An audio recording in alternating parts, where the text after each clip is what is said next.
Voilà, puis après, on va nous faire sur un bruit. Don't you call him?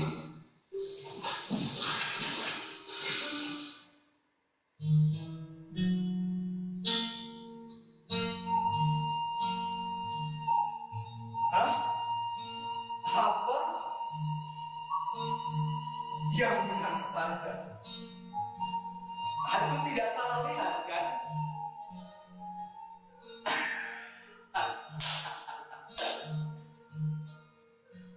Baru kali ini aku melihat perhelatan sekelas internasional dengan kearifan lokal seperti ini. Kalian mengerti kan apa yang aku maksudkan? Iya kan? Itu loh pawang hujan. Tunggu sebentar. Tetapi kenapa hujan tidak kunjung berhenti? Apa dia gagal? Oh, ternyata dia sedang mencoba untuk mengendalikan hujan.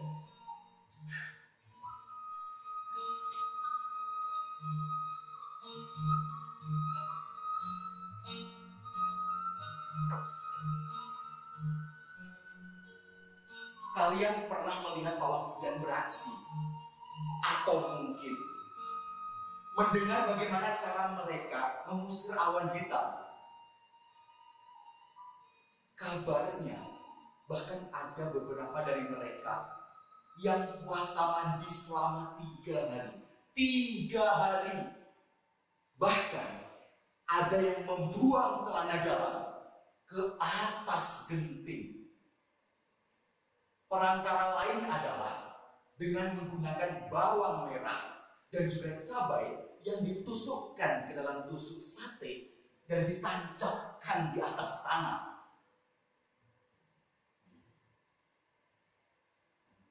Tapi itu melawan Gusti Allah. Ya, itulah kata Wak Jamil, salah satu tetanggaku. Katanya itu melawan Tuhan dan membuktikan bahwasannya manusia itu tidak tahu diri. Memang hal-hal seperti ini adalah hal-hal yang sangat sensitif apabila dibahas. Apalagi kalau sampai diunggah di media sosial. Ini akan menjadi sangat viral. Kalian tahu kan? Kecepatan jempol netizen setara dengan kecepatan kuda. Bahkan mungkin pergeseran suara politik pun bisa terjadi karena jempol mereka. Tunggu sebentar.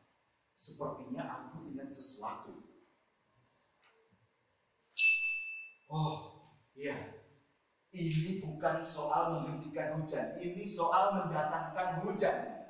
Dulu, di kampung nenekku, pernah terjadi kekeringan yang sangat-sangat panjang. Para penduduk pada waktu itu mulai gelisah. Hasil panen tidak kunjung datang, tetapi kebutuhan selalu mendesak. Kalian tahu kan betapa susahnya itu?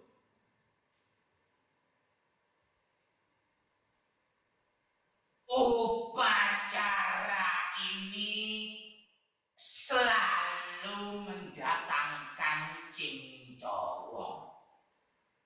Dia adalah perantara pemanggil hujan.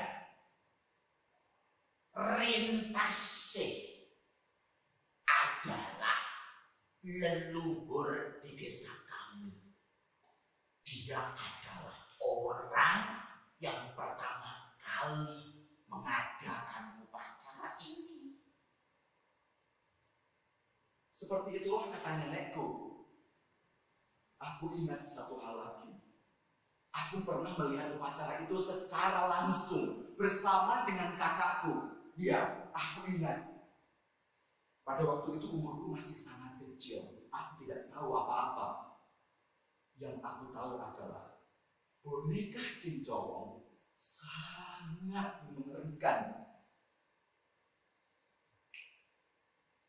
Cincong, bil guna bil lembaku, syalalalala lenggut te anggen gani, ayah penganten anyar, ayah penganten anyar.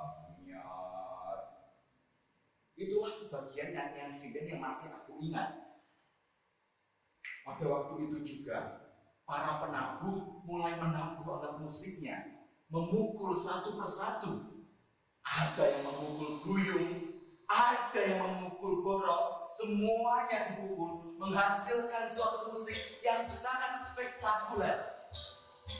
Aku pada waktu itu sangat tergugah, musiknya sangat-sangat indah. Menurut teori, mendengarkan musik sangatlah bermanfaat bagi kesehatan. Bisa meringankan beban pikiran, bisa menyalurkan energi positif, bahkan masalah kita bisa menjadi berkurang. Tetapi aku merasa seperti sesuatu hal yang berbeda sedang terjadi. Aku merasa ketakutan. Pada waktu itu, boneka cincong membuatku takut. Ibu Nawita, dia datang, duduk bersimpuh, memangku boneka cincong. Ibu Nawita bergerak di atas karanjang, diikuti oleh 2 orang lainnya.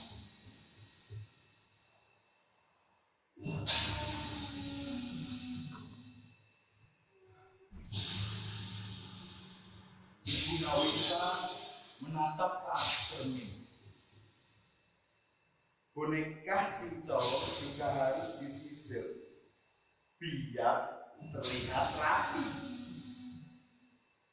Bidadari lagi teka, bidadari lagi teka, jak rujak ranti, kami junjang kami loko, pajulo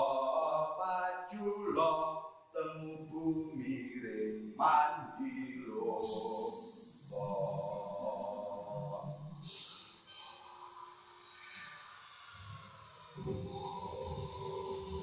Tiba-tiba boneka cincong bergerak dengan sendirinya.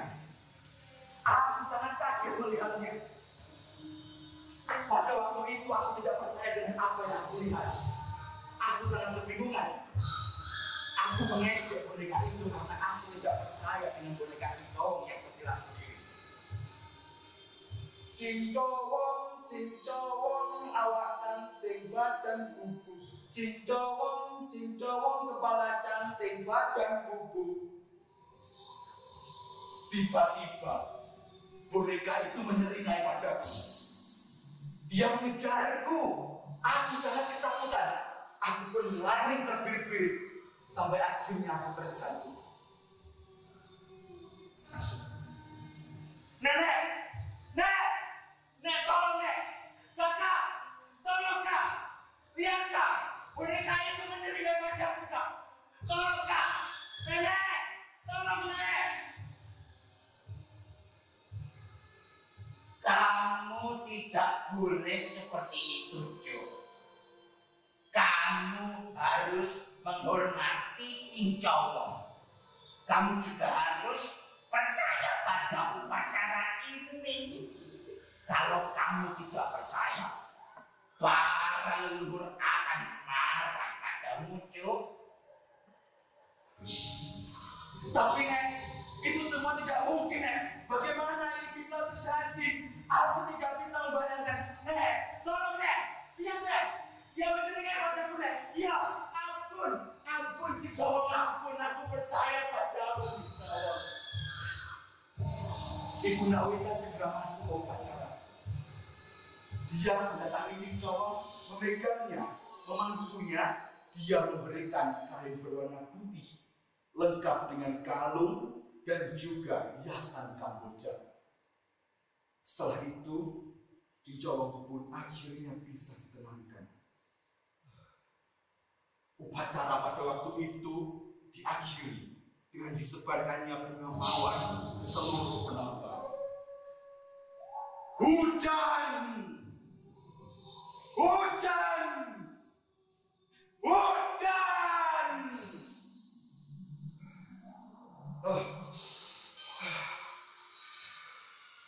Untung saja Ibu Nawita segera menolongku. Bagaimana kalau Ibu Nawita tidak segera menolongku? Aku tidak bisa membayangkan kalau boneka itu masih mengejarku sampai dengan sekarang. Memang benar, kita harus percaya kepada Gusti Allah. Dan juga kita harus menghormati seluruh makhluk ciptaannya. Bangsa lembut adalah salah satu makhluk ciptaan Tuhan. Kita harus menghormati mereka. Dan segala macam upacara ataupun adat istiadat yang berhubungan dengan bangsa lembut. Mari kita lihat perempuan yang ada di TV tadi. Oh, tunggu sebentar. Ternyata dia sedang tidak mencoba untuk memanggil hujan. Dia sedang mencoba untuk menghentikannya. Sangatlah berbeda seperti apa yang dilakukan oleh Ibu Nawita pada waktu itu. Satu hal lagi yang harus kalian ingat adalah jangan pernah kalian itu menghina bangsa lembut. Kalian boleh percaya ataupun tidak dengan hal-hal seperti ini. Memang cuaca adalah sesuatu hal yang bisa kita prediksi dengan alat-alat modern. Tetapi mungkin pawang hujan punya kekuatan spesial, keahlian yang turun dari para leluhur, sehingga mereka bisa menghentikan ataupun mendatangkan hujan. Satu hal lagi, rahasia yang baru aku tahu adalah ternyata nenekku adalah keturunan Rentasi. Begitu juga dengan Ibu Nawita. Dan tahun depan aku akan menggantikan Ibu Nawita menjadi seorang guru.